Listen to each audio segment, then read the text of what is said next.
বিল পরিশোধ না করার জন্য জেল খাটতে হয়েছে লালমনিরহাটের আতিতমারীর এক দিনমজুরকে। মামলা পরিচালনা করতে গিয়ে বিক্রি করতে হয়েছে বসত ভিটার বেশিরভাগ অংশ। এই ঘটনার জন্য বিদ্যুৎ বিভাগ আইন শৃঙ্খলা বাহিনীকে দায়ী করলেও তা অস্বীকার করেছে পুলিশ। লালমনিরহাট থেকে উত্তম রায়ের তথ্য ছবিতে প্রতিবেদন। সুভাষ চন্দ্র রায়ের বাড়িতে বিদ্যুৎ থাকা তো দূরের কথা, বিদ্যুৎ নেই তার গ্রাম কালীরহাট গ্রামে। কিন্তু তারপরেও তাকে টানা 11 দিন জেল খাটতে হয়েছে বিদ্যুতের বকেয়া বিল পরিশোধ না করার দায়ে। সুভাষের অভিযোগ, মূল অপরাধীর সাথে তার নামের মিল থাকায় কোনো তদন্তের তোয়াক্কা না করে তাকে গ্রেপ্তার করে পুলিশ।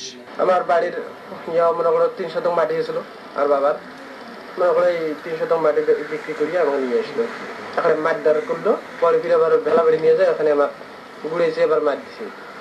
আমার দাবি একটাই যে আমি ওগুলোর বিচার চাই, আমার এই ক্ষতিপূরণটা আমি এটা চাই। স্বজনরা জানান, সুভাষের দিনমজুরির টাকাতেই চলে তাদের পরিবার। তিনি জেলে থাকায় না খেয়ে দিন কেটেছে তাদের। আর তাকে মুক্ত করতে বিক্রি করতে হয়েছে বসত ভিটার বেশিরভাগ অংশ।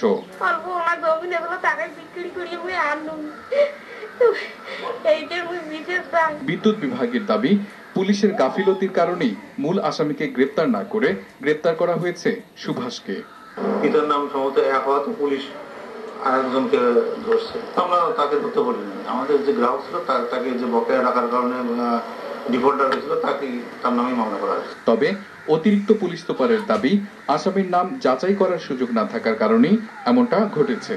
কোর্ট থেকে যে নামে ওয়ারেন্ট আসছে, পুলিশ সেই নামে ওয়ারেন্টটা তামিল করছে।